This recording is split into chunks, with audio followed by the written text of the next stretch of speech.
وما أرسلناك إلا رحمة للعالمين۔ السلام علیکم ورحمۃ اللہ وبرکاتہ۔ الحمدللہ کفا وسلام علی عبادہ الذین اصطفیٰ، اما بعد۔ محترم ناظرین کرام، سیرت النبی صلی اللہ علیہ وسلم کی آج کی نشست میں ہے حلف الفضول امن کمیٹی اور نبی صلی اللہ علیہ وسلم۔ نبی صلی اللہ علیہ وسلم کی عمر 20 سال ہے یا 17 سال ہے، تو نبی صلی اللہ علیہ وسلم غیر مسلموں کے ساتھ ملتے ہیں، ایسی جگہ پہ شامل ہوتے ہیں اور پہنچتے ہیں۔ یہ حلف الفضول کیا ہے؟ حلف الفضول یہ ہے کہ زمانے جاہلیت میں کچھ لوگ جمع ہوئے تھے عبداللہ بن جدعان کے گھر پہ کہ ہم ظالموں کا ہاتھ پکڑیں گے، مظلوموں کی مدد کریں گے۔ نبی صلی اللہ علیہ وسلم بھی وہاں پہنچے، نبی صلی اللہ علیہ وسلم کو بھی بلایا گیا ہے۔ ایک حدیث کے اندر آیا الدلائل فی غریب الحدیث للقاسم، حدیث نمبر 265۔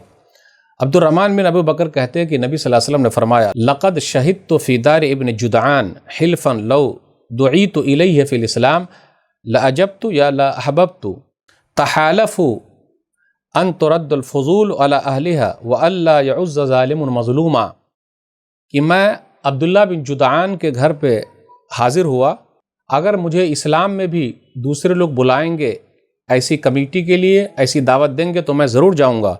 نبی صلی اللہ علیہ وسلم کہتے ہیں کہ جو میں نے معاہدہ کر لیا ہے میں اس کو توڑ نہیں سکتا، بار بار اس کو دہراتے تھے۔ مسرد احمد جلد نمبر 1 صفحہ نمبر 190، حدیث نمبر 1655۔ عبد الرحمن بن عوف رضی اللہ تعالیٰ عنہ کہتے ہیں شہدت حلف المطیبین ما عمومتی وانا غلام فما احب ان لی عمر النعم وانی انقصہ، کہ میں قسم کھانے والے نیک لوگوں کے ساتھ میں بھی جمع ہوا، پہنچا اپنے چچا کے ساتھ، اور میں بچہ تھا، اور میں پسند کرتا ہوں کہ اگر مجھے سرخ اونٹ بھی دیا جائے تو میں اس معاہدے کو نہیں توڑوں گا، چاہے جو بھی ہو جائے میں معاہدہ نہیں توڑ سکتا۔ ان روایتوں پر غور کیجئے، اس سے یہ پتہ چلا بگڑے ہوئے سماج میں بھی صلح صفائی کرنے والے، امن و شانتی چاہنے والے لوگ موجود ہیں۔ اس سے یہ بھی پتہ چلا ظلم کے خلاف جب بھی کوئی ہوا ہے لوگ ضرور اٹھے ہیں، ہر زمانے میں اٹھے ہیں۔ اس سے یہ بھی پتہ چلا آج بھی ہمیں اور آپ کو بھی غیر مسلموں کے ساتھ جو سیدھے ہیں، سلجھے ہوئے ہیں، اپنے تعلقات بنانے چاہیے۔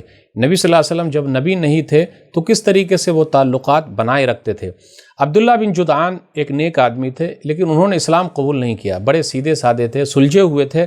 ہمیں اور آپ کو بھی اپنے سماج میں عبداللہ بن جدعان جیسے نیک آدمی کو دیکھنے کی ضرورت ہے۔ ایک حدیث کے اندر آیا، صحیح مسلم کتاب الایمان، حدیث نمبر 214، عائشہ رضی اللہ تعالیٰ عنہ کہتی ہیں یا رسول اللہ ابن جدعان کان فی الجاہلیہ یصل الرحم ویطعم المسکین فہل ذاک نافعہ، عبداللہ بن جدعان زمان جاہلیت میں صلہ رحمی کرتے، یعنی رشتے ناطے کا خیال رکھتے، مسکینوں کو کھانا کھلاتے، کیا اس کا کچھ فائدہ ہوگا؟ نبی صلی اللہ علیہ وسلم نے فرمایا لا ینفعہ انہ لم یقل یوما رب اغفر لی خطیئتی یوم الدین، کوئی فائدہ نہیں ہوگا، کیونکہ اس نے کبھی بھی نہیں کہا کہ میرے رب میرے گناہوں کو بخش دے قیامت کے دن۔ تو جب یہ کہا ہی نہیں تو فائدہ کیسے ہوگا؟ تو عبداللہ بن جدعان سیدھے سادے تھے، سلجھے ہوئے تھے، سماج میں اچھے مانے جاتے تھے۔ تو نبی صلی اللہ علیہ وسلم حلف الفضول امن کمیٹی اس کو کہیے، وہاں نبی بننے سے پہلے بھی موجود ہیں۔ ابھی نبی صلی اللہ علیہ وسلم کی عمر یوں ہی 17 سال ہوگی یا 20 سال ہوگی۔ نبی صلی اللہ علیہ وسلم جب 15 سال کے تھے تب جنگ فجار ہوئی۔ اس جنگ میں ایک طرف قریش تھے اور ان کے ساتھ بنو کنانہ تھے، اور دوسری طرف قیس اعلان تھے۔ قریش اور ان کے کنانہ کا کمانڈر حرب بن امیہ تھا، کیونکہ وہ اپنی عمر کی وجہ سے بھی اور عزت کی وجہ سے بھی قریش اور کنانہ کے نزدیک بڑا مرتبہ والا تھا۔ پھر اسی طریقے سے پہلے پہر کنانہ پر قیس کا پلہ بھاری تھا، پھر دوپہر ہوتے ہوتے قیس پر کنانہ کا پلہ بھاری ہو گیا۔ اسے حرب فجار اس لیے کہتے ہیں کہ اس میں حرم اور حرام مہینے دونوں کی حرمت چاک کی گئی تھی۔ اس جنگ میں رسول اللہ صلی اللہ علیہ وسلم بھی تشریف لے گئے تھے اور اپنے چچاؤں کو تیر تھماتے رہتے تھے۔ یہ سیرت ابن ہشام وغیرہ کے حوالے سے۔ پھر اسی طریقے سے اس کے بعد حلف الفضول ہوا ہے، وہاں کچھ لوگ جمع ہوئے ہیں، چند قبیلے جمع ہوئے جیسے بنو ہاشم، بنو اسد، پھر بنو تیم، یہ لوگ جمع ہو کر مکہ میں جمع ہوئے، کہا مظلوم جو بھی نظر آئے گا ہم ان کا ساتھ دیں گے، خواہ مکہ کا رہنے والا ہو یا مکہ کا رہنے والا نہ ہو، اس کی مدد اور حمایت میں ہم لوگ اٹھ کھڑے ہوں گے، اس کا حق دلوائیں گے۔ اس اجتماع میں نبی صلی اللہ علیہ وسلم بھی تشریف لے گئے، تو یہ امن کمیٹی بنی تھی، نبی صلی اللہ علیہ وسلم بھی اس میں موجود تھے۔ یہ چند باتیں تھیں آج کے درس میں۔ اللہ سے دعا ہے اللہ تعالی ہم لوگوں کو بھی ایسی امن کمیٹی میں بنائے رکھے، امن کمیٹی قائم کرنے کی توفیق دے، آمین۔ والسلام علیکم ورحمۃ اللہ وبرکاتہ۔ وما أرسلناك إلا رحمة للعالمين